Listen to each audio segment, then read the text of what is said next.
Hello everyone, I'm Neelma Bhatti. I'm a PhD candidate at the Department of Computer Science at Virginia Tech.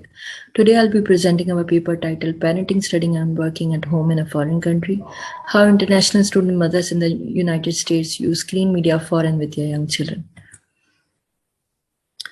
So, screen media devices have gained a special status in modern parenting, where parents reach for the television, smartphones, or tablet devices to perform duties such as house chores or their academic or work-related tasks, especially now working from home under less than ideal conditions during COVID-19 global pandemic. An understudied community of such parents is international student mothers in the United States who strive to adopt and subscribe to a multiplicity of roles, including being a productive student, efficient mother, and dutiful partner, which sets them apart as distinctive users of screen-based technology. Their unique circumstances, responsibilities, and values make it important to study their motivations from various perspectives in order to understand their technological choices. We emphasize on the domestic environment because this user group's maximum time is often spent in the multipurpose home, which is a site for domestic work, graduate studies, and childcare in the presence of their young children. We ground our research in user and gratifications theory, which perceives users as active seekers of gratifications from their media use, where gratifications are the diverse dimensions of user satisfaction provided by and obtained from different kinds of media.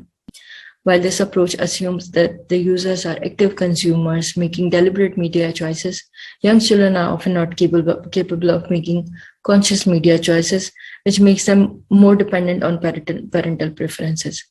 So, in the context of screen media used by young children at home, the users who are the children and the seekers of gratifications from media who are the mothers are two distinct but interdependent entities. So the mothers are active seekers of gratifications from technology, whose sought gratifications are influenced by several factors such as socioeconomic context of the family, the ages of the children, which can alter the context of use of screen media. We were interested in understanding the complexities and challenges of the ongoing lived experience of this understudied user group and the role of screen media in their lives inside the home. To get a well-rounded view of the role of screen media in international student mothers' life, we investigated three aspects of their use. Number one, the complexities and challenges of adapting to the multiple roles of parent, student, and spouse in the home, which could explain the context of use of screen media. Number two, the gratifications they seek from their children's use and the extent to which the state-of-art screen media devices and content are able to provide those gratifications in order to explore opportunities for design. And number three, their perceptions around their children's screen media use with their unique positioning as high literate, culturally diverse foreign mothers. So we conducted semi-structured interviews between the period of March and June 2020. Our participants were from 6 different higher education institutes in the United States who were mothers of children aged between 6 months to 5 years. At the time of the interviews, 8 of them were pursuing doctoral or postdoctoral studies. Participants were aged between 29 to 40 years, and the majority of them had only one child. We then performed a 2-phase analysis of the data and findings from the interview. In the first phase, we did a thematic analysis on the interview data, whereas in the second phase, we analyzed the findings to identify the mother's technological needs and recommendations, and to also suggest opportunities for design with respect to the relevant literature. Our participants described their diverse experiences as students and caregivers, operating as single parents, temporary lone parents, or co-parents with other students, which gave an image of their time during and before the COVID-19 pandemic. The lack of co-located family and friend support network was a major issue for our participants, which has been previously reported in the literature as a common phenomenon for new mothers. But it was different for our participants in the way that the support was not available to them due to geographical distance between their families and the limited number of close friends that they had in the United States. Some participants commented on how they bought screen media devices specifically to engage their children, but they ended up becoming an extended member of the family who helped in engaging their children while they performed their time-sensitive chores. Participants also talked about how they strive to achieve the student career expectations balance, where one mother talked about her choice of having only one child by quoting advice from her academic advisor.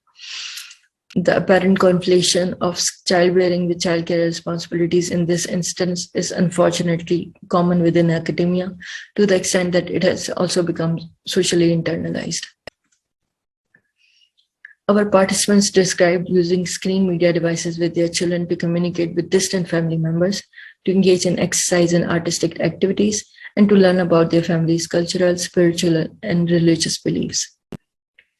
While many of the participants detailed how they often sought out and used screen media devices simply as a way to distract their children while they attempted to work, several of them also highlighted the important usefulness of screen media in assisting their children with speech delays or learning different languages. Based on the interview data, we found potential for developing technology which can help mothers avoid possible time-consuming behavior disruptions, while keeping the child seamlessly engaged so that they can continue working without interruptions. Diversionary apps and programs are especially desirable when mothers are studying, because disruptions to the flow of their thoughts can disorient them during their work-study sessions at home due to their children's untimely demands of attention. We also propose having an interactive show with characters who can hold believable dialogue with children, because such a show could have the potential to help children with speech delays by encouraging them to participate in conversation through the use of age-appropriate and context-specific questions. There are opportunities for developing screen-based games, which can help in facilitating conversation and interactivity between children and their distant relatives. These communications can have a positive impact on the mother's perception of her child's parasocial relationship with screen media characters, because in this instance, they would instead be communicating with known people. Finally, we envision an anonymous peer support network, which can highlight the realities of possible theory versus practices of screen time recommendations, which may enable mothers to have a positive feeling about their choices and potentially lead to acceptance of technology in a positive way. There are few limitations to our study in terms of scope and finding, which have the potential for further study. For example, our study is only focused on mothers in the United States, whose experiences with screen media devices may be different from foreign student mothers from other parts of the world. So future studies can look at the experiences of a broader set of foreign student mothers and children from different parts of the world. Another dimension to this research is to include the voices of mothers with children with different abilities to create a more inclusive picture of parenting experiences. Secondly, although mothers in our study population were responsible for the majority of childcare and domestic duties and held authority on decisions around children's screen media usage as their primary caregiver, there is a need to investigate the co-use of technology by the other parent and young children to give a holistic view of the family practices around screen media usage, which was out of the scope of this study. There is also a need to investigate mothers' reception of our proposed design solutions by prototyping and deploying them in their naturalistic settings. I'm presenting this paper on the behalf of 6 other co-authors pictured here, and we now look forward to any comments, suggestions,